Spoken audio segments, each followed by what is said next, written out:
போது ஓதுவா அல்லாஹ்வை அஸ்கலுக்க மின் ஃபல்லிக வ ரஹ்மதிக. கல்வி செல்லும் போது ஓதுவா அல்லாஹ்வை அவுதுபிக மினல் குபுசி வல் கஃபாயிசி. அஸ்ஸலாமு அலைக்கும். அல்ஹம்துலில்லாஹ்.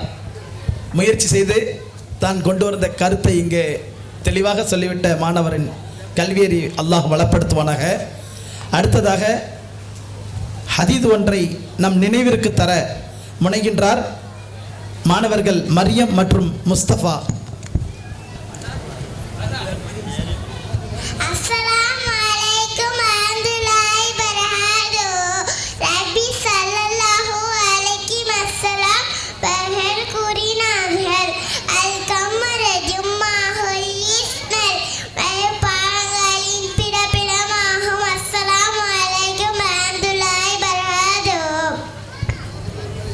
அல்ஹம்துலில்லாஹ். சிறுமியின் கல்வியறிவை அல்லாஹ் வளப்படுத்துவானாக.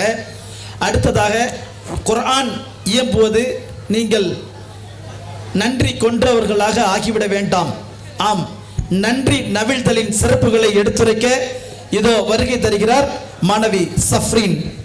அஸ்ஸலாமு அலைக்கும் வரஹ்மத்துல்லாஹி வ பரகாத்துஹு. அல்ஹம்துலில்லாஹி ரப்பில் ஆலமீன். அஸ்ஸலாத்து வஸ்ஸலாமு அலா சய்யிதினா முஹம்மதின் வ ஆலிஹி வஸஹ்பிஹி அஜ்மஈன். புகழனைத்தும் அல்லாஹ் குறிதாட்டுமாக. அவருடைய சலாத்தும் சலாமும் நபி ஸல்லல்லாஹு அலைஹி வஸல்லம் மீதும் அவருடைய குடும்பத்தார்கள் தோழர்கள் மற்றும் நம் அனைவரும் மீதும் உண்டாகட்டுமாக. ஆமீன். எனக்கு இந்த விழாவில் கொடுக்கப்பட்ட தலைப்பு அல்லாஹ்விற்கு நன்றி செலுத்துவது. அன்பே கூறிகளே, அல்லாஹ் தஆலா உலகத்தை படைத்து பல கோடி வகையான படைப்பினங்கள் படைத்து அந்த படைப்பினங்களே உருவத்திலும் அமைப்பிலும் ஆற்றிலும் சிறந்த படிப்பாக மனித சமூகத்தை படைத்தார். இந்த மனிதனை சிறந்த படிப்பாக படைத்த நோக்கம் இந்த மனிதன் தன்னை வழங்க வேண்டும், மேலும் இறைவனால் வழங்கப்பட்ட அருட்கொடைகளுக்கு அவன் நன்றி செலுத்த வேண்டும் என்ற ஒரே விதமான நோக்கத்தோடு இறைவன் இந்த மனிதனை படைத்தான். இப்படி விதமான படைப்பாக படைக்கப்பட்ட இந்த மனிதன் இறைவனுக்கு நன்றியுடன் நடக்கின்றானா, அவனால் வழங்கப்பட்ட அருட்கொடைகளுக்கு அவன் நன்றி செலுத்துகிறானா என்று பார்த்தால் இல்லை என்றுதான் சொல்ல முடியும். ஆனால் ஐந்தரை கொடுக்கப்பட்டுள்ள பறவைகள் அந்த அளவுக்கு அவைகளுக்கு கொடுக்கப்பட்டுள்ள அருட்கொடைக்கு நன்றி செலுத்துகிறன என்று வரலாறு நமக்கு தெளிவுபடுகிறது. ஒரு சமயம் நபி ஸல்லல்லாஹு அலைஹி வஸல்லம் அவருடைய பணியாளர் அப்துல்லாஹ் இப்னு அப்பாஸ் ஒரு வழியாக சென்று கொண்டிருந்தார்கள். அப்போது ஒரு மரத்தில் ஒரு சிட்டுக்குருவி சத்தமிட்டுக் கொண்டிருந்தது. இதை கேட்ட நபி ஸல்லல்லாஹு அலைஹி வஸல்லம் அப்பாஸ் ஸல்லல்லாஹு கேட்டார்கள், ஓ அப்பாஸ் ஸல்லல்லாஹு எதற்காக வேண்டி இந்த சிட்டுக்குருவி சத்தமிடுது என்று கேட்டார்கள். அதுக்கு அப்பாஸ் ஸல்லல்லாஹு அவர்கள் அல்லாஹ்வுடைய தூதர் அறிவார் என்று சொன்னார்கள். உடனே நபி ஸல்லல்லாஹு அலைஹி வஸல்லம் சொன்னார்கள், எதற்காக வேண்டி இந்த சிட்டுக்குருவி சத்தமிடுது என்றால் அல்லாஹ்விடம் தனது உணவை பசிக்காக கேட்க என்று சொன்னார்கள். உடனே ஒரு பறவை வாய் உணவோடு வந்து அந்த குருவி வாய் வைத்துவிட்டு சென்றது. பிறகு அதை சாப்பிட்டு சத்தமிட்டது.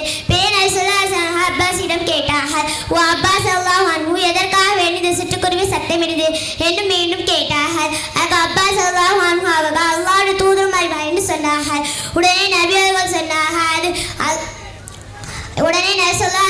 சொன்னார்கள் தன்னுடைய இறைவன் உணவு கொடுத்ததாக நன்றி கூறிக்கொண்டிருக்கேன்னு சொன்னார்கள். அன்மை கூறியகளை சற்று சிந்தித்து பாருங்கள். ஐந்தரை கொடுக்கப்பட்டுள்ள ஒரு சிட்டுக்குருவி தன்னுடைய இறைவன் தனக்கு கொடுத்த அந்த உணவிற்காக நன்றி செலுத்துவது என்றால் பகுதியை கொடுக்கப்பட்டுள்ள மேலும் உன்னத படிப்பாக படைக்கப்பட்டுள்ள மனிதனாகி நாம் எந்த அளவுக்கு இறைவனுக்கு நன்றி செலுத்த வேண்டும் என்பதை விளக்கி நம்ம உலகில் இறைவனுக்கு நன்றி செலுத்துவதாக உன்ன படிப்பாக படைக்கப்பட்டுள்ள மனிதனாகி நாம் எந்த அளவுக்கு மீறி செல்ல வேண்டும்